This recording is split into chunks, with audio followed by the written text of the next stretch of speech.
지금도 수많은 분들이 챙겨 드시는 광동 침향환. 시간을 돌릴 수는 없지만 활력을 채울 수는 있습니다. 수백 수천 년 침향나무가 자가치유를 위해 만들어내는 그 귀한 침향 추출 에센스를 더 게다가 명품 녹용까지 광동만의 황금폐하 26% 무려 26%. 으라차차 광동 침향환. 2천만 환 판매 기념 2+2 더블 감사제. 지금 2박스 구매 시 정품 2박스 2달분을 더. 여기에 특별 사은품 3의 기운을 그대로 광동 삼양삼 프리미엄 진액 30% 한 박스에 끝이 아닙니다. 광동 독자개발 프리미엄 침향 캔디 한 박스까지 모든 주문 고객 추가 증정. 광동 침향환의 힘, 저는 믿습니다. 광동 침향환. 시청자 여러분 안녕하십니까. 한대의 뉴스소 진행을 맡은 아시아투데이 정치부 한대희 기자입니다. 오늘은 국민의힘 대선 경선 다윗은 누가 될까라는 제목으로 국민의힘의 미디어 특위 위원을 맡고 계시고 또 대변인을 맡고 계시는 박민영 국민의힘 대변인과 이야기를 나눠보겠습니다. 대변인 안녕하십니까? 안녕하세요. 네. 어제 국민의힘 2차 경선이 끝났지 않습니까? 예. 한동훈 후보와 김문수 후보가 양강으로 올라갔는데 네. 앞으로 이 두 후보가 뭐 여러 가지 이슈가 있을 수 있지만 확장성 측면에서 어떤 식으로 그들만의 강점을 어필할 것 같습니다. 사실 오늘 토론을 끝으로 내일부터 바로 거의 그 투표에 들어가는 상황이기 때문에 좀 추가적인 이슈가 많이 발생하지는 않을 것 같아요. 그래서 지금 두 가지 정도 좀 중요한 이슈가 있지 않습니까? 네. 지금 사실 보수 진영에서는 꽤 압도적인 지지를 받고 있는 한덕수 권한대행과의 관계를 어떻게 설정을 할 것인가. 네. 그리고 조금은 비본질적인 이슈지만 이제 와서는 좀 탄핵에 대해서 어떤 태도를 취하고 있는가, 이 두 가지일 텐데 사실 우리가 탄핵에 대해서는 이미 좀 양측 입장을 많이 들었던 것 같거든요. 네. 그래서 오늘 저녁 토론에서는 두 후보자의 자질 그 자체보다는 앞으로 우리가 좀 어떻게 하면 조금 더 큰 그릇을 만들어서 좀 선거 승리 가능성을 조금이라도 높일 수 있을 것이냐. 그러니까 누가 더 통합이라는 지금 가치에 적합한 후보인 것이냐를 가름할 거라고 생각을 하고요. 네. 더 이제 세부적으로는 이번 4강 경선 결과가 또 영향을 주겠죠. 그러니까 탈락한 또 후보들의 표심이 어디로 향하는가가 중요한 건데 일단은 유상범, 김대식 의원들을 비롯해서 홍준표 이 캠프의 주요 인사들은 김문수 후보를 지지하겠다라고 이야기를 한 상태고요. 네. 안철수 후보 같은 경우는 아직 구체적인 입장을 밝히지는 않고 있죠. 좀 이런 역학구도로 봤을 때는 아무래도 김문수 후보의 좀 최종 이 경선 통과가 유력하지 않은가라고 저희가 예측을 해볼 수 있을 것 같습니다. 네. 1차 경선의 결과가 찬탄 대 반탄. 네. 그 양쪽의 국민 여론이 네. 나뉘었다. 그래서 2차 경선에서는 당원 50% 그리고 이제 국민 여론 50% 해서 결과가 어떻게 나뉠지 처음에 관심사였는데 네. 여전히 이번에도 찬탄 대 반탄 반반으로 나뉜 것 같습니다. 예. 그러면 김문수 후보 쪽에는 홍준표 지지층이 좀 많이 갈 것 같고 네. 한동훈 후보 쪽에는 안철수 후보의 지지층이 갈 것 같은데 그 수치만 놓고 봤을 때 예. 누가 더 가능성이 있다 뭐 그렇게 볼 수 있을까요? 저희가 좀 현실적으로 얘기를 해야죠. 제가 네. 누구 편을 드는 것이 아니라 좀 전반적인 고도로 봤을 때 지금 이 시중에 나오는 여론조사 지표를 보더라도 한덕수 대행과 김문수 후보와 홍준표 후보의 지지자들은 거의 겹치는 부분들이 있거든요. 네. 종합을 해보면 70% 내외 정도의 파이를 가지고 있기 때문에 아무래도 그와 같은 당심은 김문수 후보 쪽으로 몰릴 가능성이 크다라고 저는 보죠. 그러니까 이거는 뭐 여러 지표들에도 확인이 되는 부분이기 때문에 또한 이제 안철수 후보 같은 경우에는 사실 그 팬덤끼리는 나름대로의 기싸움이 있는 걸로 알고 있습니다. 한덕수 후보와도 사실 100% 화학적 결합은 안 되는 걸로 저는 파악을 하고 있거든요. 네. 왜냐하면 이제 지난 경선 토론에서도 사실 안철수 후보에게 비상계엄을 안 맞고 뭘 했냐라는 사실 그런 뉘앙스로 좀 비판을 했던 측면이 안철수 후보의 지지자들한테는 좀 많은 실망감을 안겼던 것도 같아요. 그래서 사실 김문수 후보는 처음부터 그렇게 특정 후보에게 적개심을 가지고 접근을 하지는 않았기 때문에 좀 용광로 역할을 쉽게 할 수 있는 반면에 한동훈 후보 같은 경우에는 조금 더 공을 들이는 과정이 필요하지 않을까라는 생각이 들고요. 이번 토론에서 그런 좀 태도를 많이 주목을 할 것 같습니다. 또한 아울러서 사실 탄핵 그 자체에 대한 찬반은 저는 더 이상 중요하진 않다라고 생각을 합니다. 다만 그 탄핵이라는 사건을 어떻게 다루는지 그 태도와 그 입장 이게 전 중요하다라고 생각을 하는데 결론적으로 저는 정당 정치의 기본은 의리라고 생각을 하거든요. 그렇죠. 그러니까 당원 동지라고 저희가 얘기를 하지 않습니까? 당원들께서는 사실 좀 비슷한 그런 생각을 가지고 좀 마음속에 후보를 점지를 했을 것 같아요. 이제 그런 측면에서 이제 더 이상 옳고 그름의 문제가 아니다.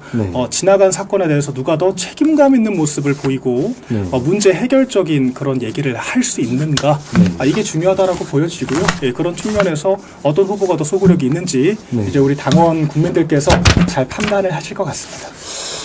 그런 측면에서 보면 앞으로 국민의힘의 대선 후보가 5월 3일에 결정되지 않습니까? 네. 결정이 되면 한덕수 대통령 권한대행이 분명히 나올 것이다. 나오면은 국민의힘에 입당을 할 건지 아니면은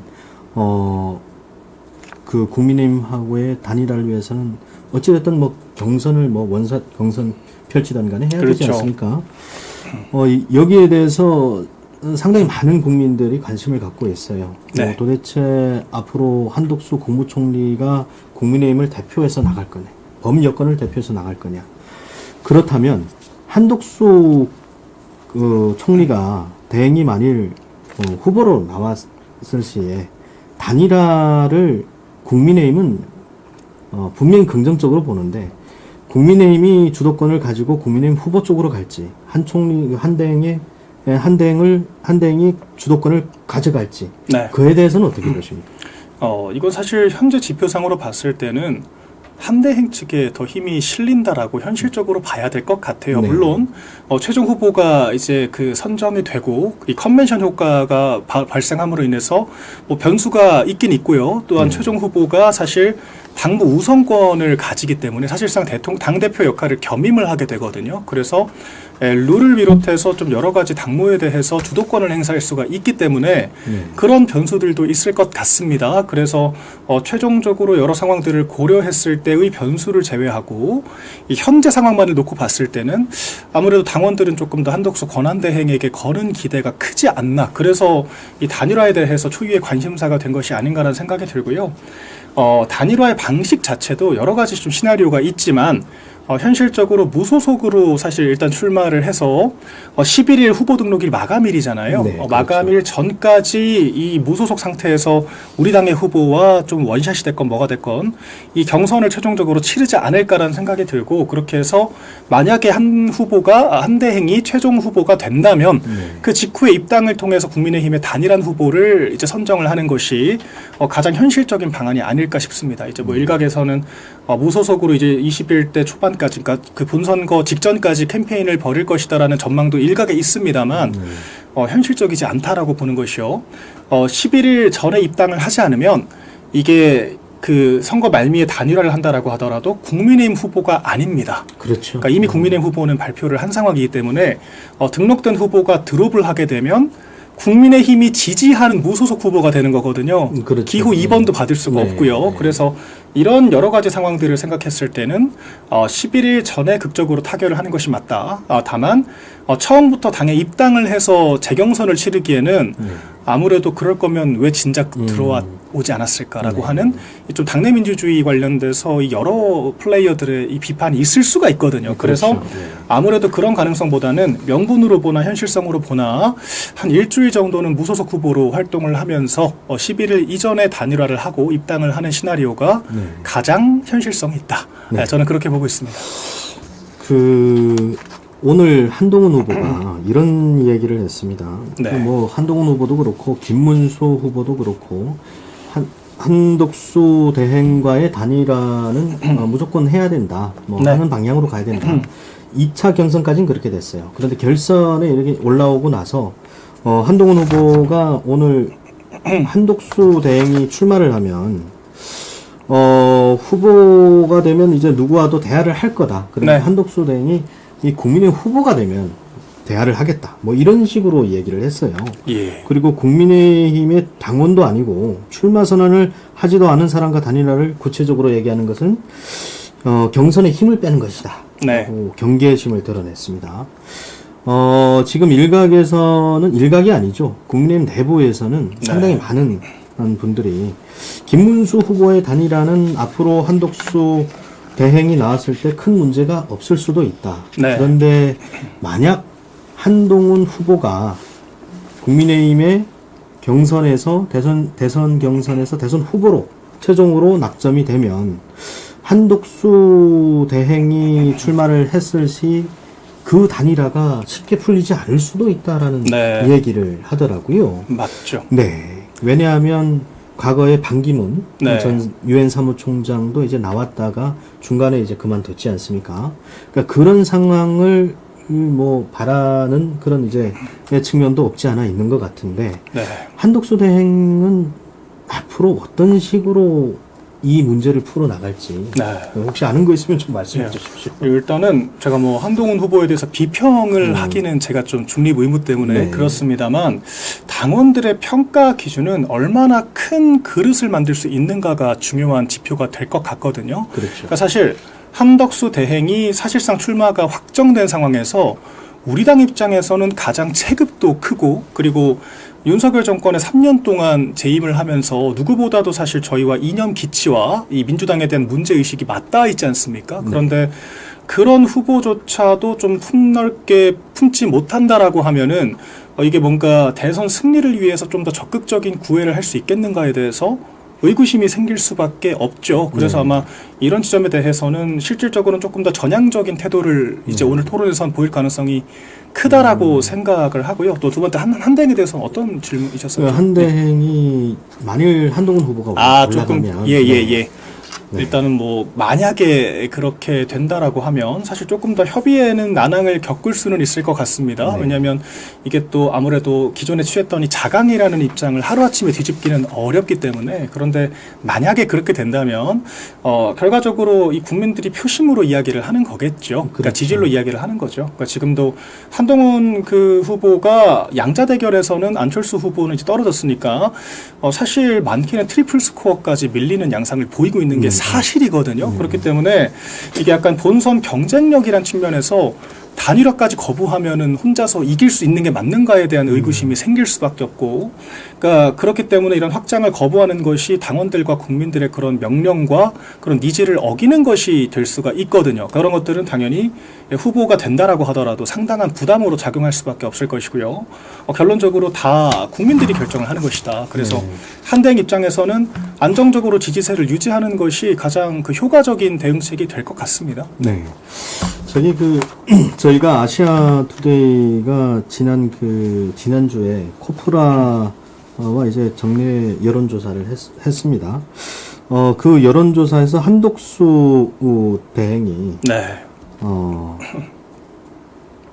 국민의힘 김문수 그리고 이제 홍준표, 한동훈 이렇게 비교를 했을 때 대선 후보 이제 이재명 그 민주당 후보하고도 이제 다 비교를 했어요. 대선 오자구도 가상 대결인데요. 가장 많은 지지를 얻었습니다.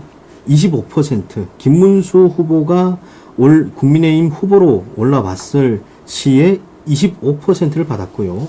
한동훈 후보가 올라왔을 시에는 그때도 지금 25% 이렇게 받았습니다. 홍준표 후보는 올라가지 못했으니까 저 차트는 안 보여줘도 되고요. 그러면 이런 이제 지지가 일반 국민 여론들이지 않습니까? 저 부분은 분명히 이재명과의 경쟁에서 이길 수 있는 후보가 누구냐? 지표상으로 봤을 땐 일단 한덕수 대행이 제일 높아요. 맞습니다. 그래서 앞으로 국민의힘 경선이 이제 마지막 결선을 통해서 5월 3일에 어떤 후보가 나오겠는지 모르겠는데 중요한 것은 한독수 후보와의 단일화는 피할 수 없다. 이런 결론이 나올 것 같습니다. 예. 그리고 혹시 그러면 한독수 후보, 한독수 대행 쪽으로 지금 여러 이제 그 국민의힘 전 현직 의원들이 지지를 보이고 있는 것 같은데요. 네. 뭐 원희룡 전 장관 쪽도 연계를 하는 것 같고 오세훈 시장 쪽도 이제 한독수 대행을 지지하는 것 같고 나경원 의원 측도 이제 한독수 대행 쪽을 좀 밀어줄 것 같고 그 많은 이제 국민의힘 의원 중에서 왜 한독수 대행을 이렇게 지지하냐. 이게 뭐 지금 윤석열 전 대통령의 탄핵으로 인해서 어쩔 수 없이 이재명 후보를 이기려고 하니까 이렇게 할 수밖에 없는 거는 알겠는데 네. 왜 국민의힘은 항상 당 내에서 후보를 못 만들어내냐라는 네. 지적도 나오고 있습니다. 어떻게 생각하십니까? 이게 네. 제가 좀 진심으로 좀 뭐랄까 제 진짜 생각을 말씀드리면 보수 진영 자체가 굉장히 파편화되어 있어요. 그래서 경쟁자로 인식하면 조금 견제 심리가 크게 작동을 하는 경향이 있습니다. 네. 그래서 경쟁자로 인식된 후보를 중심으로 똘똘 뭉치지 못하는 성향이 강하죠. 그래서 사실 지금도 소위 탄반층으로 이제 분류가 되는 보수 주류 계층에서는 훨씬 더 큰 파일을 가지고 있지만 네. 좀 상당히 분열되어 있는 양상을 보이는 것도 사실이거든요. 네. 그러니까 이런 것들이 조금 취약점이라고 할 수 있는데 그런 것들을 사실 용광로처럼 잘 끌어안을 수 있는 게 아이러니하게도 비정치인 출신들이다. 이제 그런 측면이 있겠죠. 사실 한덕수 대행 같은 경우에는 윤석열 전 대통령도 비정치인 출신이었잖아요. 네. 근데 거기에 한 발짝 더 나가서 어쨌거나 윤석열 정권에서 3년 동안 재임을 했던 그러니까 나름대로의 어떤 정파성이나 정무적인 감각을 가지고 있는 사람이기도 하고 또한 지금도 사실 대권 욕심 때문에 나온다는 인식이 거의 없거든요. 그렇죠. 그러니까 더군다나 3년으로 임기 단축 얘기까지 나오고 있는 상황이기 때문에 일반 저관여층 입장에서도 5년 이재명 방탄을 시켜줄 바야. 차라리 이제 40년 이상 공직에 종사를 하면서 진짜 경제 전문가지 않습니까? 네. 안정적으로 우리 삶의 안정화에 기여할 수 있는 관리형 리더가 이제는 필요하지 않나? 네. 이런 생각을 할 수 있거든요. 아니 이재명이 되면은 뭐 기재부 예산실도 대통령실로 가져가겠다. 그렇죠. 검찰도 해체를 하겠다. 무슨 뭐 18세까지 1억 계좌를 만들어주겠다.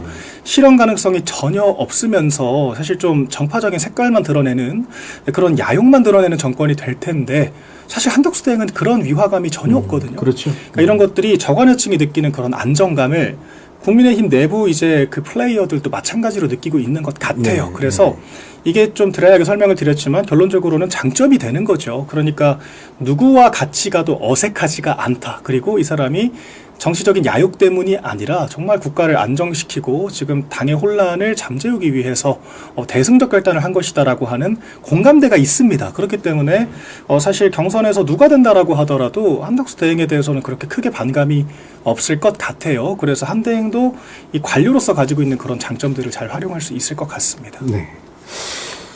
어찌됐든 국민의힘 경선이 앞으로 이제 5월 3일이면 끝납니다. 누가 됐든 간에 참 다윗과 골리앗의 싸움이 펼쳐질지 누가 도대체 다윗이 될지 그 골리앗을 무너뜨리는 다윗이 나올지 한번 기추가 주목됩니다. 많은 국민들께서 지켜보고 있으니까요. 화이팅 하시. 네. 응원드리겠습니다. 열심히 하겠습니다. 네. 그러면 다음 주제로 넘어가시죠. 이재명 더불어민주당 후보를 저희가 이야기하지 않을 수 없지 않습니까? 네. 지금 이재명 후보 같은 경우에는 거의 뭐 돌풍을 일으키고 있어요. 지지율이 상당히 높고 그리고 이제 그 민주당 경선에서도 거의 압도적인 수치로 대선 후보로 선출이 됐거든요. 이게 거의 90%에 달하는 그런 이제 지지율로 대선 후보가 됐는데 국민의힘에서는 이에 대해서 어떻게 평가하십니까? 제가 사실 지난 대선도 잘 생각을 해보시면 저희가 시종일관 여론조사를 10% 이상 리드하는 상황이었습니다. 20대 대선 때 사실 윤석열 후보 당시 같은 경우에는 40% 중후반 지지율이 일관되게 나왔고요. 이재명은 30%대 중반을 벗어나지 못한다. 박스권 얘기가 계속 나왔거든요. 그런데 막상 뚜껑을 열어보니까 어떻게 됐습니까? 0.73% 네. 차이밖에 안 났다라는 거죠. 그렇죠. 그게 사실 그 민주당의 절박함도 있었을 것이고 결론적으로 이재명이 맞나? 라고 고민을 했던 소위 이제 좌파 진영 인사들과 저간의 층들이 이 모종의 이유로 막판에 결집을 했다라는 거죠. 네. 그래서 우리가 모든 선거는 51대 49다라고 하는 것이고, 그러니까 이재명 후보도 잘 알고 있을 거예요. 그러니까 모의고사를 판판히 망치다가 네. 4등급, 5등급만 받다가 수능에서 대박을 친 거거든요. 근데 이게 우연의 결과라기보다는 이 막판에 이 특정 진영으로 결집하고자 하라고 하는, 그러니까 끝까지 마음을 정하지 못했던 사람들이 마지막에 어떤 선택을 하느냐가 중요한 이 변수가 될 수가 있는 것이고요. 또한 여론조사는 단순하게 퍼센티지를 비교를 하는 거지만 이 투표라는 것은 실제로 절대적인 숫자가 중요하지 않습니까? 얼마나 많은 사람들이 실제 투표장에 와서 표를 행사를 하느냐, 네. 이게 중요하기 때문에 특정 후보를 반드시 당선시키겠다라고 하는 열망, 혹은 네. 특정 후보는 절대로 안 된다라고 하는 열망, 혹은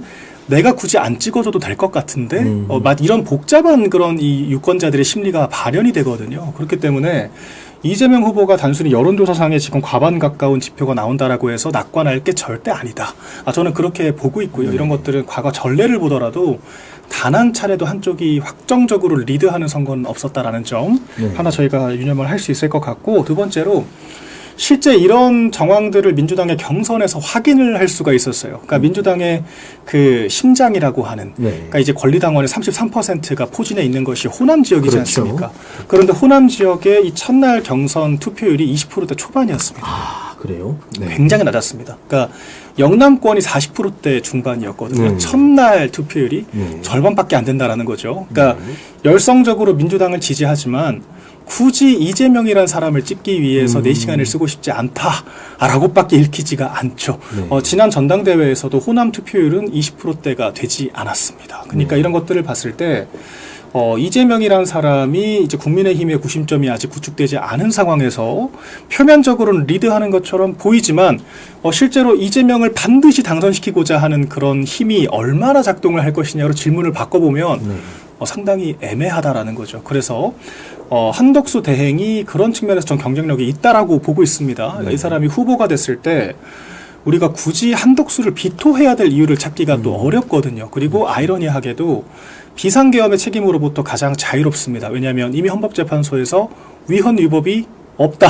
그렇죠. 라고 결정을 해줬기 때문에 민주당이 이제 내란 관련해서 공격을 하기가 굉장히 애매하거든요. 그렇죠. 얘기를 얘기하면 할수록 그 민주당의 주먹구구식 그 탄핵의 실책, 그러니까 1대7 기각이란 스코어만 계속 상기가 될 것이기 때문에 민주당 입장에서도 공격 포인트를 하나 잃는 꼴이 될 수가 있고요. 또한 노무현 정권에서도 관료 총리로서 일을 했었기 때문에 역임을 했었기 때문에 네거티브 요소가 많지가 않다. 그리고 이재명 같은 사짜 경제 전문가가 아니라 진짜 40년간 이 관료 생활을 하면서 통상 경제 전문가라고 인정을 받고 있잖아요. 그렇죠. 민주당도 그건 부정을 못할 겁니다. 그렇죠. 그렇기 때문에 관리자로서의 그런 훨씬 많은 그 파일을 가져올 수가 있고요.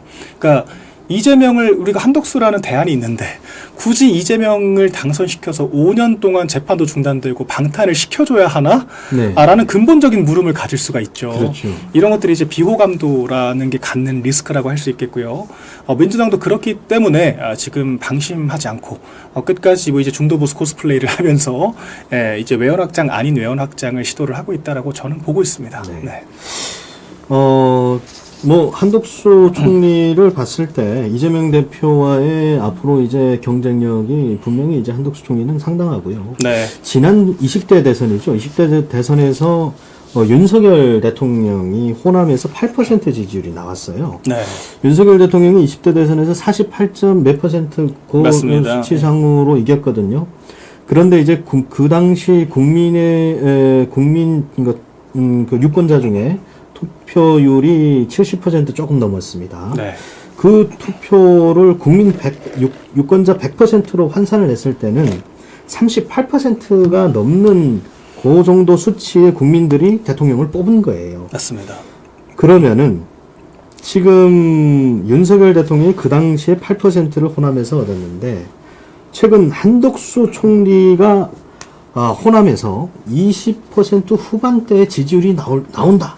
라는 그런 이제 여론조사도 예전에 있었던 것 같습니다. 예. 일단은 윤석열 대통령보다 지지율이 높아요. 그리고 한덕수 총리가 또 호남 출신이잖아요. 예. 네, 그리고 사모님도 또 이제 그쪽 분이시고. 맞습니다.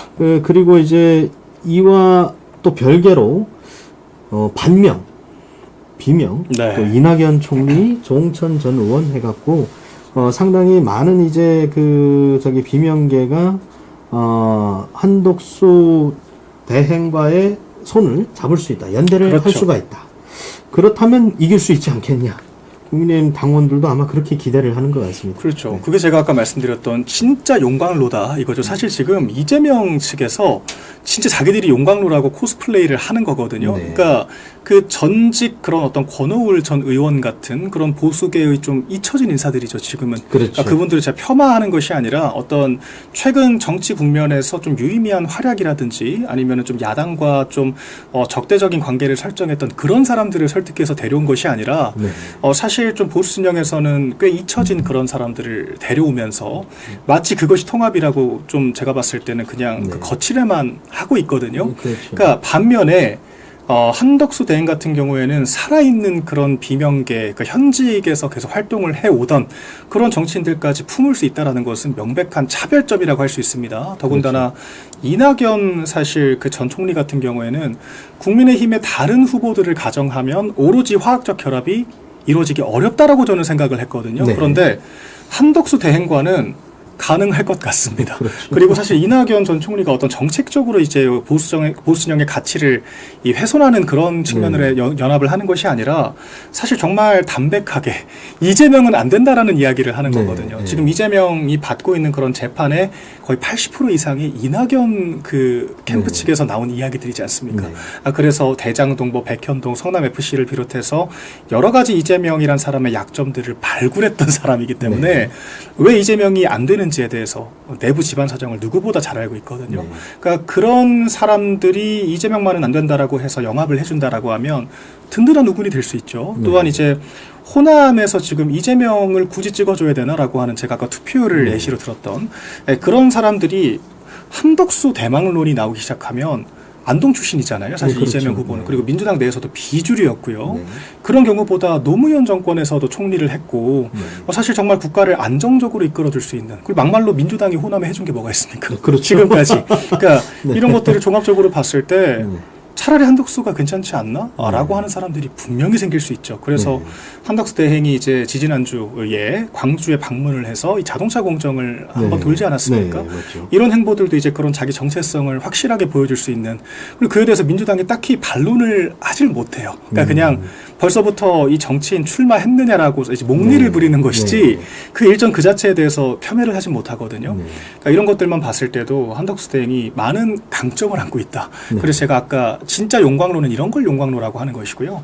이재명 지금 후보 캠프 측은 한쪽에서는 보수와 어떤 통합을 하겠다라고 하면서 또 한편으로는 지금 진보당과도 단일화를 하고 있습니다. 아, 그렇군요. 근데 진보당은 지금 뭐 아직도 국가보안법 폐지 같은 지금 네. 이슈들을 이야기를 하는데 이게 양립이 가능한 이슈인가 저는 모르겠거든요. 그러니까 정말 이거는 기계적으로 이 물리적인 지금 통합을 하겠다라는 거기 때문에 이건 분명히 어그러집니다. 용광로가 되는 것이 아니라 다 재료들이 불타서 이게 소실될 수밖에 없는, 그러니까 오히려 상쇄될 수밖에 없는 그런 지금 그 통합 행보를 한다라는 거거든요.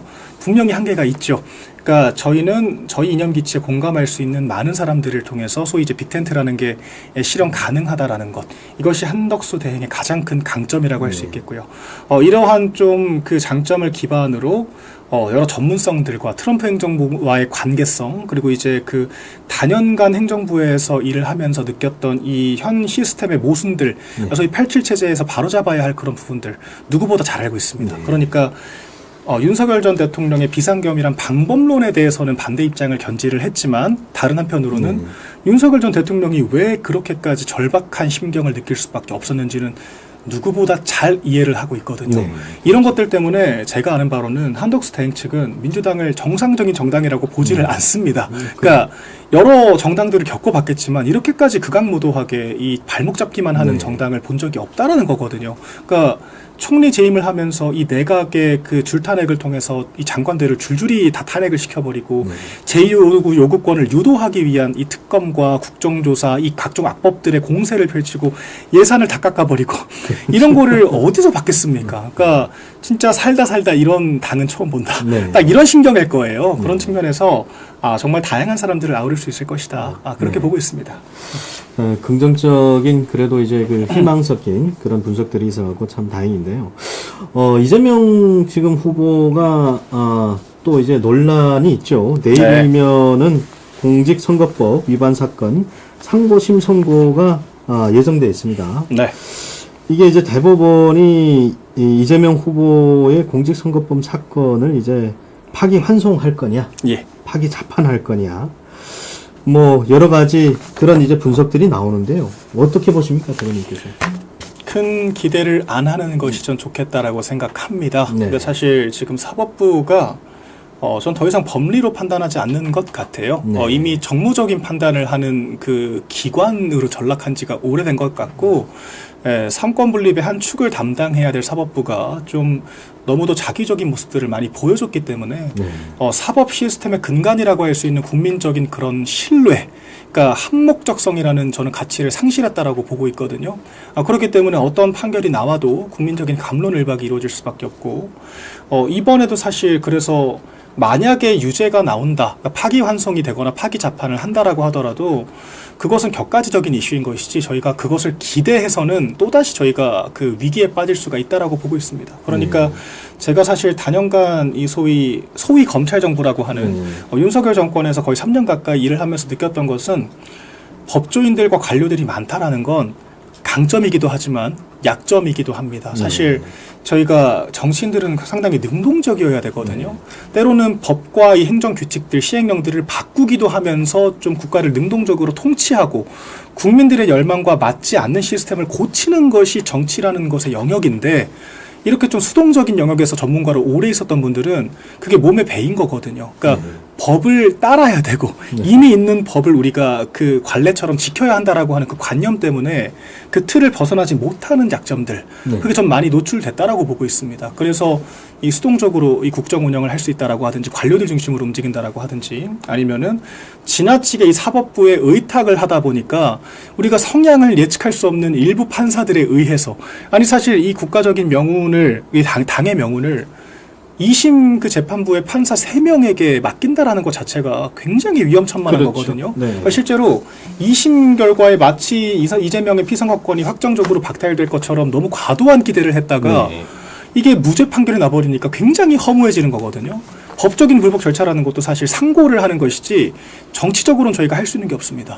뭐 민주당처럼 의석이라도 있으면 법이라도 바꿔가면서 억지를 쓰겠지만 저희 그런 것도 아니기 때문에 판사 탄핵을 할 수 있는 것도 아니잖아요.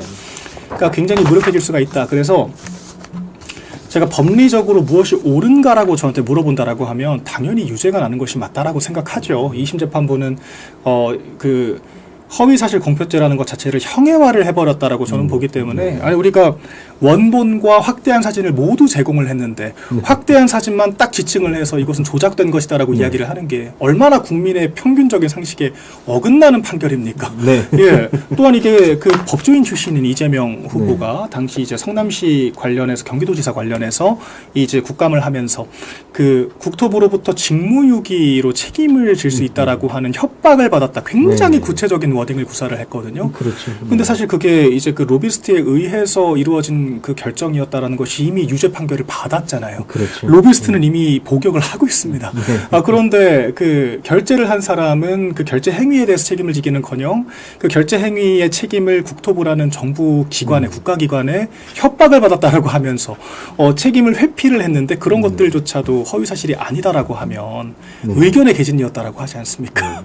이게 너무 국민 눈높이에 맞지 않는 판결인 것이죠. 그래서 당연히 저는 문제가 있다라고 보지만, 이번에 대법원이 정말 만약에 이 상고 기각을 통해서 2심 판결을 그대로 유지한다라고 하면 정말 많은 국민적인 실망과 절망감을 안길 수밖에 없다. 그리고 어차피 이런 현상 유지적인 판결을 하는 거잖아요. 2심 판결을 보존을 하겠다라는 거라서 만약에 이게 상고 기각을 한다면 굳이 그런 판결을 왜 사실 한덕수 대행의 출마가 임박한 이 시점에 네. 예, 굳이 하는가 네. 이런 것들도 저희가 사실 좀 의구심을 가질 수밖에 없죠. 법원이 너무 정무적으로 하는 거 아닌가. 그래서 저는 사실 제가 그럼에도 불구하고 일말에 그래도 상식적인 판결을 내려주기를 바라는 좀 희망 섞인 마음도 있습니다만 저희가 거기 기대를 해서는 안 된다. 우리가 능동적으로 이런 상황을 타개를 해야 되고 극복을 해야 됩니다. 그렇기 때문에 저희 잠재적인 후보들이 갖는 이 가능성을 저희가 어필을 하는 것이 선행되어야 된다.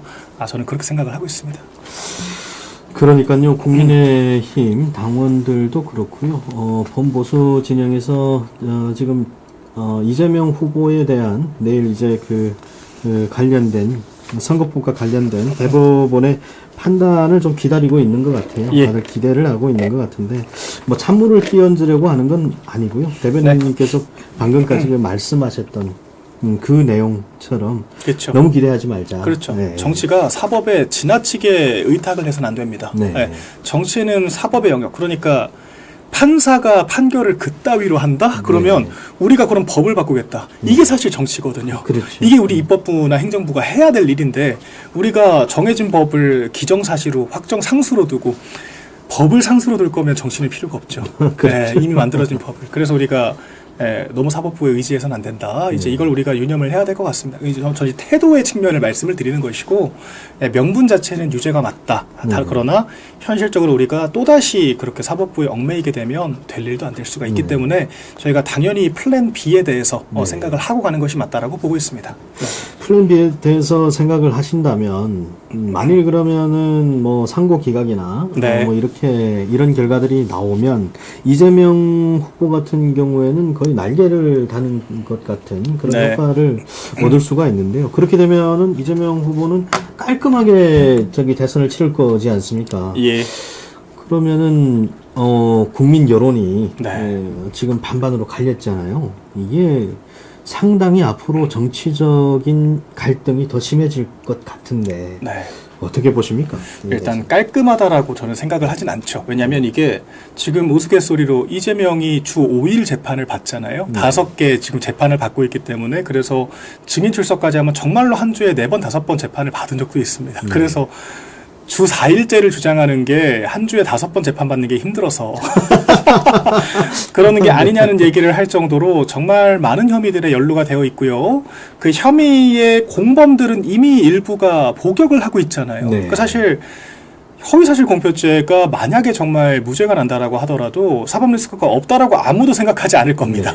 예, 다만 당장 이 목전까지 올라온 이 리스크 정도는 해소를 했다. 딱 이 정도로 평가를 하는 게 맞죠. 그래서 상고 기각이 되더라도 네. 4개 재판이 남아 있어요. 네. 네, 그렇기 때문에 이 법인카드를 비롯해서 사실 이런 것들은 당장 선거법 관련된 것들이기 때문에 위증교사도 그렇고요. 이르면은 몇 달 안에라도 결과가 나올 수 있는 것들이거든요. 네. 그러니까 지금 그럼 그게 이슈가 되죠. 헌법 제84조 네. 이 불소추 특권에 대해서. 그러니까 대통령이 되면은 현재 진행 중 이미 기소된 재판은 중단이 되나? 여전히 리스크가 남아 있는 겁니다. 그러니까 대법원이 이걸 검토를 하고 있다라고는 하지만 이것을 있네 없네라고 법원이 유권 해석을 해줄 것 같지는 않거든요. 네, 그런 측면에서 계속해서 정치적으로는 갑론을박이 있을 겁니다. 그러니까 그런 위증교사를 비롯해서 당장 목전까지 지금 닥친, 그러니까 대선 직후기는 하지만 여전히 리스크로 남아있는 이런 재판들은 어떻게 되는 거지? 만약에 이런 재판이 남아있는 상태에서 대통령직 자체가 특정 후보에게 면죄부가 된다면 이게 과연 바람직한 사회인가? 그러니까 법치라는 우리가 질서 유지라는 것을 신뢰할 수 있는 건가? 그리고 그럼 범법자들은 앞으로 대통령만 되면 면죄부를 주는 거니까 악용될 수도 있겠네. 이게 과연 이 헌법 제84조의 불소추 특권의 이 종래 취지와 부합을 하는가? 여러 가지 사회적인 문제를 낳을 수가 있겠죠. 그리고 사실 대통령 재임 기간이 끝난다라고 하면 또 그때 재판을 이어가야 되지 않겠습니까? 네, 그렇죠. 이런 여러 가지 정말 유례가 없는 이 문명사회의 민주주의 역사에 유례가 없는 이런 사태가 벌어질 수가 있기 때문에 당연히 후보로서의 그런 정통성과 이 명분에 있어서는 계속해서 문제가 생길 수밖에 없다라고 보고 있고요. 예, 그런 것들이 여전히 선거에서는 중요한 화두가 될 거라고 저는 생각합니다. 네. 이재명 후보가 일단 이제 민주당이 오늘 총괄 상임 선대위원장에 보수 책사로 알려진 윤여준 전 환경부 장관을 임명했습니다.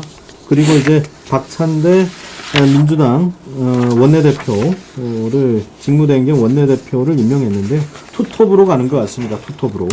그런데 윤여준 전 환경부 장관이 이제 보수 책사라고 하는데 제가 보기에는 보수의 색깔이 상당히 옅어지지 않았나라는 생각이 들더라고요. 이게 그렇죠. 안철수 전 후보가 예전에 이제 대선에 나왔을 때도 네. 그쪽에서 역할을 하셨는 것 같은데 솔직히 안철수 전 후보를 안철수 의원을 봤을 때는 이번에도 이제 그 탄핵에 이제 찬성 표를 던졌다고 다들 알고 있는데 네.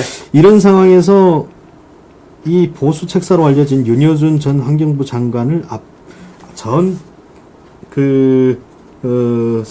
선거의 전체 상황을 총괄하는 그런 이제 선대위원장에 내세운 이유가 뭘까요?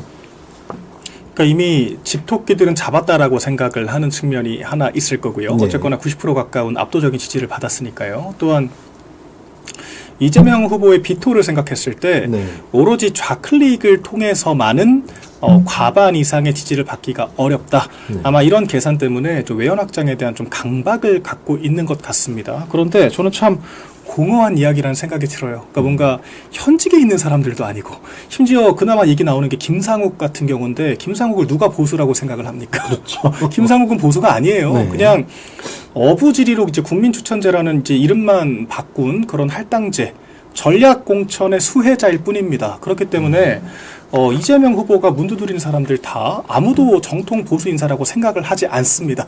그렇기 때문에 사실 그리고 윤여준 전 장관 같은 경우에는 저 같은 세대에서는 사실 정말 뭘 했는지조차 그렇죠. 저희가 굳이 공부를 네. 하지 않으면 네. 알 수가 없는 그런 분들이잖아요. 그래서 저희가 이런 분들을 영입한 것만으로도 우클릭을 했다라고 하는 것은 그냥 이거는 표지가리만 하는 것이다. 그렇게 보이고 제 다른 예로 들어보면 저희가 지난 총선에서 전향운동권들 많이 영입하지 않았습니까? 네. 이상민, 김영주 이런 사람들 다 저희가 영입을 해서 결과가 어땠나요?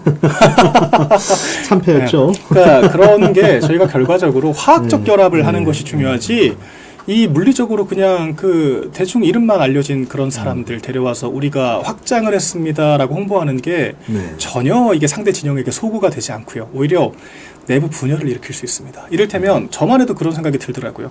저 사람들은 뭘 했길래 우리 당에 들어와서 그러니까 우리 당을 위해서 뭘 했길래 당장 몇 달 전만 해도 친 이재명 행보를 계속하면서 우리 정권을 흠집냈던 사람들이 선거 때 기회주의적으로 당에 입당을 하는 것을 저렇게 무조건적으로 받아주고 저는 개인적으로 양양자 의원에 대해서 그렇게 나쁜 감정은 없습니다만 이렇게 갑자기 입당해서 경선 참여하는 게 정당성이 있는지에 대해서 의구심이 저는 있거든요. 네. 그러니까 그리고 그것들을 당원들이 호응을 하나요? 그러니까 이렇게 좀 기계적인 의원 확장이라는 게 우리 당의 사례를 보더라도 전혀 아무 감동이 없습니다. 오히려 나중에 그 사람들이 당의 이념 정체성과 그런 동지의식을 느끼지 못하기 때문에 오히려 분란을 일으키는 경우가 훨씬 많죠. 네. 그래서 저는 바람직하지 않다. 오히려 정당 정치라는 그런 기치를 형해화시키는 잘못된 행보라고 생각을 전 하고 민주당도 마찬가지입니다. 윤여준이라는 사람이 뭘 했길래 우리가 이재명을 위해서 어떻게까지 했는데 내부 사람들은 그렇겠죠. 부글부글 하겠죠. 뭔데 공동선대위원장까지 한다는 거지? 이런 의구심을 가질 수밖에 없고 그리고 우리가 장관 차관하고 비서관 실장 할 줄 알았더니 이렇게 생각해보니까 갑자기 웬 보수 진영 사람들 갑자기 들어와서 요직을 차지하면 우리는 뭐가 되는가. 딱 그런 이유 때문에 이 성장과 통합이라는 그 장외 캠프 조직이 와해가 된 거잖아요. 그러니까 그런 식의 또 이제 내부 분열로 이루어질 수가 있기 때문에 이재명이 무리수를 두고 있다라고 저는 봐요. 근데 왜 이렇게밖에 할 수가 없냐? 이미 정책으로 우클릭을 해보려고 했지만 실패를 했지 않습니까? 그렇죠. 그러니까 그렇죠. 중도보수라고 이제 그 광만 팔았지. 정작 52시간제 유연화조차도 기업들한테 가서는 반박할 말이 없더라. 필요한 것 같다. 근데 또 민노총, 양대노총을 찾아가서는 그런 말 한 적 없다. 그렇게 하면 안 된다. 관련해서도 맞습니다. 다시 이야기가 나오죠. 상법 개정도 밀어붙이겠다라고 하고 있고요. 노란봉투법 하겠다라고 하고 있고 50일간제 유연화는 이미 다 와해가 됐고요. 또한 상속세 완화도 이제 없는 얘기가 돼버렸죠. 이런 것들을 봤을 때 그러니까 지금 이재명이라는 사람이 얘기하는 우클릭이라는 게 그냥 말뿐이다. 전혀 실천 능력이 없고 민주당에 켜켜이 쌓여있는 그런 견고한 조직조차도 설득하지 못하는데 근데 하물며 선거 기간에도 그 정도도 실현을 못 시키는데 대통령 되면 하겠습니까? 아무도 그렇게 생각하지 않죠. 그러니까 저는 공허한 이야기다. 이렇게 보고요. 오히려 보수 진영은 그 화답하지 않는 반면에 좌파 진영은 분열될 것이다. 실제 제가 오늘 재밌는 기사들이 있더라고요. 이승만 전 대통령과 박정희 전 대통령 묘역에 참배를 했는데 한겨레 신문에서 가열차게 비판을 합니다. 그러니까 5.18 단체들이 그러니까 그분들의 워딩이에요. 그 내란의 원조 몸통이라고 할 수 있는 이승만, 박정희를 참배를 하면서 내란 용식 얘기하는 게 맞나라고 직격을 합니다. 그러니까 내부에서 그런 분열이 일어나거든요. 근데 반대로 그런 묘역 그 참배를 했다라고 저희 같은 사람들이 이재명이 달라졌구나 이렇게 생각하나요? 안 하죠. 그러니까 오히려 좀 이 과반을 얻기가 어렵다라고 하는 그런 강박. 이재명의 적은 이재명이다라고 하는 그 비호감에 대한 강박 때문에 지금 무리수만 두고 있고요. 저는 다 도구로 작용할 것이다. 이것은 비상을 들이키는 꼴밖에 안 된다라고 저는 생각을 합니다. 이게 이재명 후보 같은 경우에는 어제던가요? 기호 1번 그 숫자에 빨간색이 들어갔더라고요. 네. 이와 관련해갖고 이제 국민의힘에서도 비판이 좀 많던데요. 네. 그 빨간색이 들어간 게 또 이제 뭐 반반 들어간 것도 아니고 끄트머리에 요만큼. MSG 친 것처럼.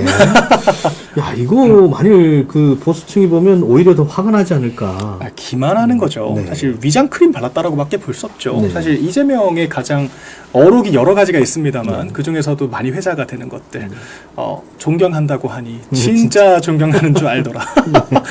근데 이번에 존경한다는 말도 안 했어요. 그냥 그 말 없는 고인들의 묘역을 그냥 허락받지 않고 참배를 했을 뿐. 오히려 현직 대통령들에게는 문 두드리지 못하죠. 그러니까 그 현재 살아계신 전직 대통령들한테는 그러니까 이명박 전 대통령과 박근혜 전 대통령에게 무슨 염치로 찾아가겠습니까? 그렇기 때문에 오히려 좀 저는 야비하다라고까지 표현할 수 있을 것 같아요. 그냥 이 보수정의 전직 대통령들을 이용하려고 한다. 진정성이 느껴지지 않는다. 그렇게 보이고 아까 저희가 말씀드린 것처럼 이거는 그냥 MSG 첨가하는 수준인 거죠. 향 첨가. 그러니까 보수 향 0.1% 첨가. 이제 뭐 이런 개념이라고밖에 볼 수가 없는데 우리가 그런 걸 기망이라고 하죠. 실질적으로는 아무런 그런 영향이 없는데 색깔만 입히고 있다. 마찬가지로 실천되지 않는 우클릭은 아무런 가치가 없다라고 생각을 하고요.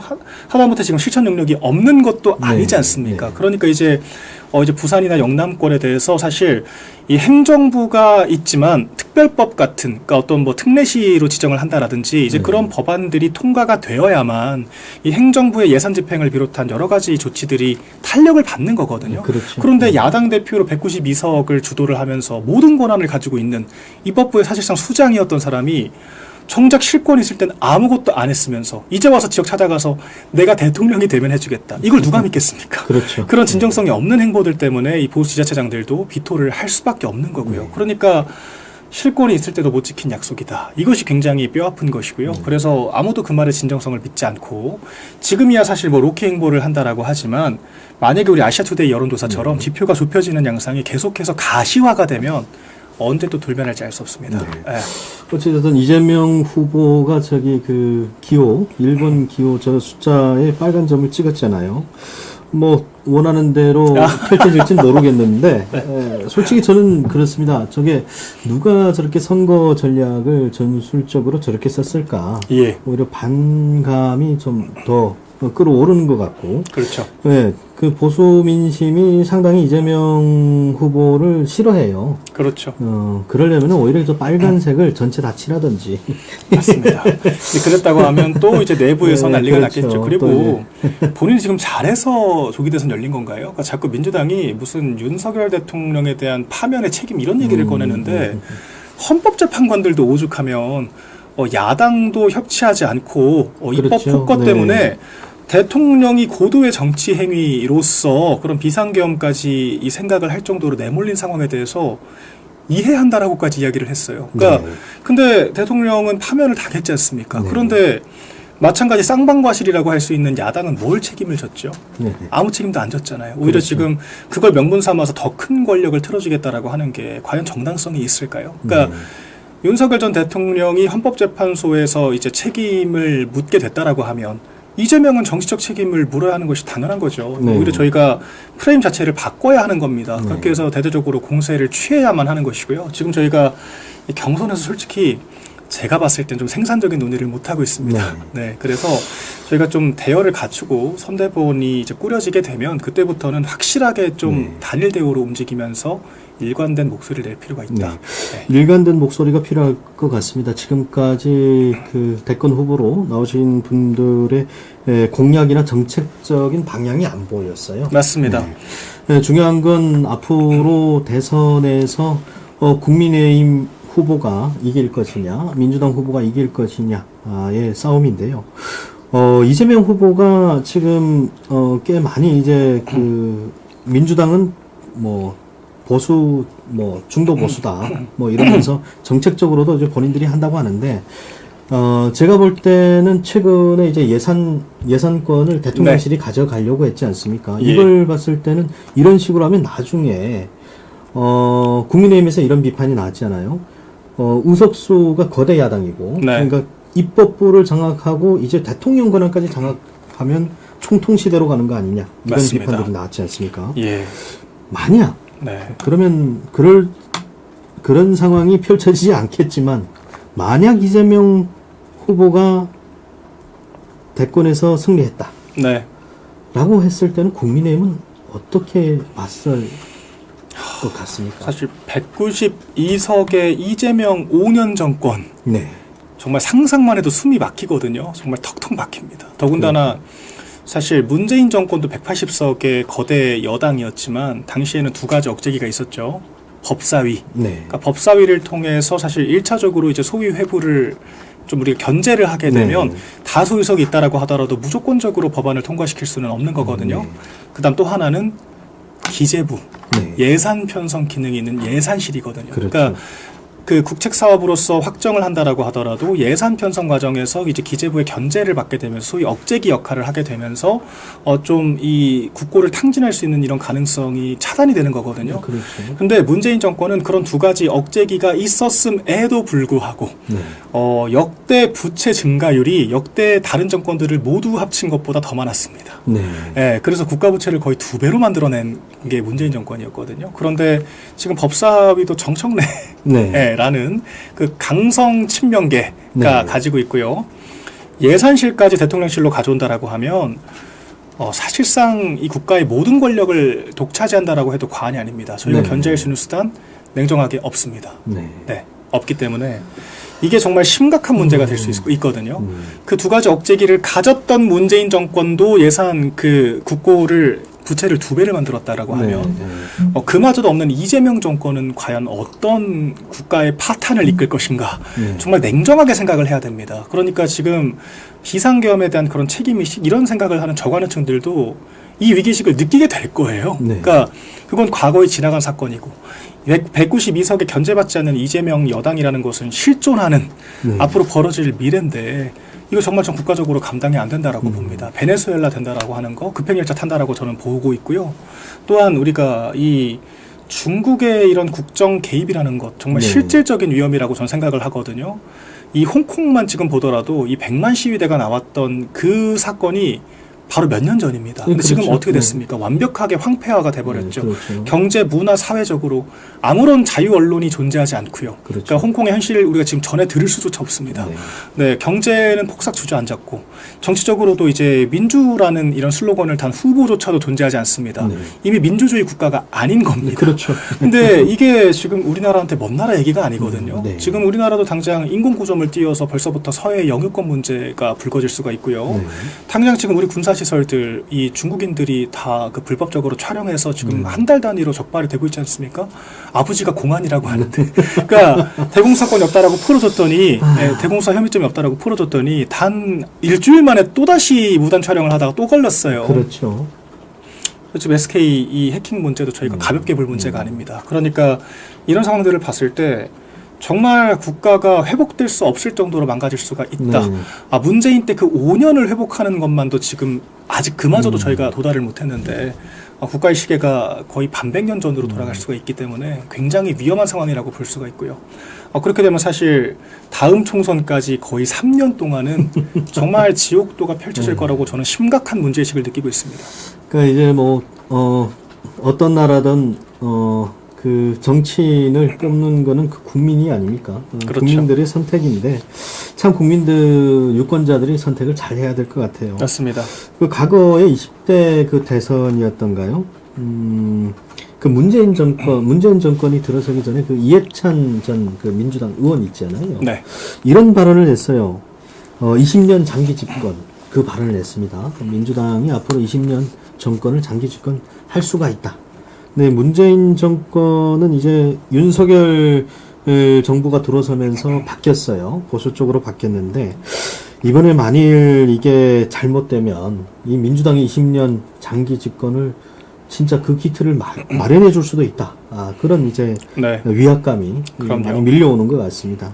제가 탄핵을 필사적으로 막아야 된다라고 생각을 했던 이유는 네. 탄핵을 2번 당한 정당이라는 거. 이게 무슨 명분이 있습니까? 그러니까 그렇죠. 전 당원들의 그 말씀이 너무 와닿더라고요. 대통령을 뽑아놓으면 뭐하냐. 또 당이 못 지킬 건데 또 탄핵당할 건데 또 탄핵당하고 이제 와서 제명을 하니 탈당을 시키니 그런 무책임한 얘기가 어디 있습니까? 그러니까 대통령을 만드는 것만 당의 역할이 아니거든요. 네. 대통령이 직무를 잘 수행할 수 있게끔 돕는 것이 당의 역할입니다. 네. 우리가 왜 여당과 야당을 구분을 하겠습니까? 근데 당의 내부에서부터 당무 개입이란 말이 나와요. 네. 당이 대통령과 유기적으로 소통하는 것은 당연한 겁니다. 그렇죠. 네. 네. 오히려 저는 박근혜 전 대통령 때 그런 당무 개입이라는 말 같지도 않은 프레임을 가지고 사실 그 대통령직을 박탈시킨 거를 반성을 해야 한다라고 보는데 소위 이제 특정 후보 같은 경우에는 그런 프레임을 자기가 본인 입으로 강조를 하면서 좀 부적절한 모습들을 보이기도 했었죠. 저는 야당보다도 여당이 적이 됐을 때 더 위험하다라고 보고 있고요. 그렇죠. 내부의 적이 더 무서운 거죠. 사실 108명이 이 약한 숫자기는 하지만 상대적으로 열세긴 하지만 똘똘 뭉쳤다라고 하면 네.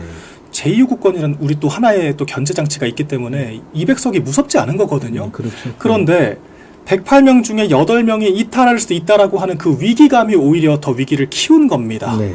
민주당도 그걸 알기 때문에 분열을 유도를 한 것이고요. 그렇죠. 저는 그렇기 때문에 사실 절망감을 느낀 거거든요. 이 당에 대해서. 네. 근데 지금도 사실 그런 위기 상황을 주도했던 사람들이 반성을 하는 것이 아니라 나는 직언을 했다 라고 이야기를 하니 당혹스럽죠. 그러니까 저 같은 사람들은 그 사람들만큼 합리적인 판단이 안 돼서 그런 이야기를 안 할까요? 근데 우리가 직언이라는 것은 내부에서 질서 있게 의사결정을 바꿀 때 의미가 있는 것이지 야당이나 하는 프레임 공격을 하는 것을 저희가 직언이라고 하지 않습니다. 그렇죠. 그거는 프레임 공격이라는 것은 진실이 아닌 내용을 가지고 공격을 하는 거거든요. 근데 직언이라고 하는 것은 정말 진실될 이야기를 가지고 합리적인 의사결정을 하기 위해서 있는 것이고요. 근데 우리가 정치라는 게 뭐겠습니까? 정책과 이 합리적인 올바른 결정도 중요하지만 일단 지지율이 유지가 돼야 되고 선거를 이겨야 합리성도 있는 거거든요. 그렇죠. 정치의 진리는 이기는 게 진리거든요. 그런데 결과적으로 우리가 2번이나 선거를 패배하는 걸 넘어서 탄핵 심판 국면에서 우리 대통령을 스스로 포기를 한 겁니다. 3번째 뽑아주면 잘 지킬 건가? 그런 생각을 왜 안 하시겠어요? 저는 그래서 이 후보들이 책임을 느껴야 된다라고 생각하고 사과를 해야 된다라고 하면 비상계엄이라는 사태가 벌어지는 과정까지를 사과를 하는 것이 맞다라고 봅니다. 맞습니다. 그러니까 이런 대통령이 철저히 고립감을 느끼고 외롭게 만든 것도 당의 책임인 겁니다. 그리고 그 이후에 이 국면이 펼쳐지는 과정에서도 야당의 프레임과 수에 말려서 우리가 주도권을 상실한 것도 당이 못한 거죠. 책임을 통감해야 되는 거죠. 대통령이 대신에 사과한다? 그런 무책임한 태도가 어디 있습니까? 저는 그렇게 해서는 안 된다라고 생각을 하고요. 우리 당이 그런 어떤 책임 정치에 입각한 동지의식이 없기 때문에 이렇게 좀 망가진 거라고 보고 있습니다. 그래서 이번에도 사실 한덕수 대행은 외부인이죠. 엄밀히 따지면 좀 불가피하게 그렇게 갈 수밖에 없는 상황이라는 걸 생각을 하고 있지만 저도 앞으로는 그래서는 안 된다. 그러니까 이제 정말 당이 총체적으로 바뀌어야 됩니다. 그러니까 당의 애정을 가지고 정말 당의 발전적인 그런 논의를 하고 로열티를 가지고 일할 수 있고 우리가 뽑은 대통령과 우리의 레거시에 자부심을 느낄 수 있는 사람들 그런 사람들이 많아져야 돼요. 저는 그게 우리 당의 앞으로의 숙제라고 보고 있습니다. 국민의힘의 숙제, 보수의 숙제가 그겁니다. 좀 새로운 세대를 이끌어갈 그런 이제 인재들이 나오면 싹부터 잘라버려요. 그러니까요. 밟아버립니다. 아주 그 보수층에서 솔직히 인재가 나오기 힘든 게 상당히 그 보수 정치에서 그 어느 정도의 이제 대권 잠룡으로 크는 게 상당히 힘듭니다. 그럼요. 예, 엄청난 도전이어야 되고요. 네. 그리고 이제 반대도 많고, 네. 그리고 중간에 이제 사라질 수도 있고, 여러 가지가 있긴 한데, 네. 일단 이번 이제 국민의힘의 5월 3일, 마지막 결선에서, 대선 후보가 어떤 후보가 대선 후보로 올라설지, 지켜보기로 하고요. 네. 중요한 것은 꽁을 잡는 게 매라고, 예. 골리앗을 잡을 다윗이 나오길 바라겠습니다. 네. 기왕이면 저희가 바로 골리앗까지 체급을 끌어올려서 시작을 하는 것도 좋죠. 그러면 뭐 더할 나위가 없죠. 네. 그래서 단일화의 과정 그 자체도 저희가 상당한 컨벤션 효과를 이끌어낼 수 있게 잘 준비를 해야 될 것 같습니다. 네. 감사합니다. 일단 오늘 우리 그 박민영 국민의힘 대변인과 대담을 나눠봤습니다. 시청자 여러분, 항상 감사하고요. 저희 이제 대선, 앞으로 이제 대선이 얼마 남지 않았습니다. 국민들이 원하는 그런 이제 정보를 항상 아시아투데이가, 신속하게 상세히 전하겠습니다. 그래서 국민들이 항상 궁금한 점을 해소해 드리는데 최선을 다하겠습니다. 그런 점에서 항상 저희를 응원해 주시는 국민 여러분께 감사를 드립니다. 광고 시간이 있네요. 네. 네. 광고 안내입니다. 광동 침향환 안내해 드리겠습니다. 점점 떨어지는 기력, 풀리지 않는 피로, 약해지는 면역, 중장년 건강 고민에 딱 맞는 광동 침향환을 소개해 드립니다. 저희는 MG라 아직은 괜찮을 것 같고요. 광동제약에서 침향과 최상급 녹용 등을 황금 배합하여 직접 생산하고 있습니다. 아투TV 시청자분들을 위한 특별 혜택도 있습니다. 광동 침향환 2박스에 60판을 구매하시면 2+2 총 120판에 광동 산양삼 프리미엄 진액, 광동 침향 캔디까지 특별 사은품을 추가로 드린다고 합니다. 벌써 누적 판매에 1000억을 돌파했다고 하는데요. 그만큼 효과가 입증된 거겠죠. 배우 김영철이 추천하는 광동 침향환 1834-4544로 상담받고 혜택 받으시길 바랍니다. 네, 시청자 여러분 시청해주셔서 감사합니다. 네, 다음에 뵙겠습니다. 감사합니다. 감사합니다. 수많은 분들이 챙겨 드시는 광동 침향환. 시간을 돌릴 수는 없지만 활력을 채울 수는 있습니다. 수백 수천 년 침향나무가 자가치유를 위해 만들어내는 그 귀한 침향 추출 에센스를 더 게다가 명품 녹용까지 광동만의 황금 배합 26% 무려 26%. 으라차차 광동 침향환 2천만 환 판매 기념 2+2 더블 감사제. 지금 2박스 구매 시 정품 2박스 2달분을 더. 여기에 특별 사은품 3의 기운을 그대로 광동 삼양삼 프리미엄 진액 30% 한 박스에 끝이 아닙니다. 광동 독자개발 프리미엄 침향 캔디 한 박스까지 모든 주문 고객 추가 증정. 광동 침향환의 힘 저는 믿습니다. 광동 침향환.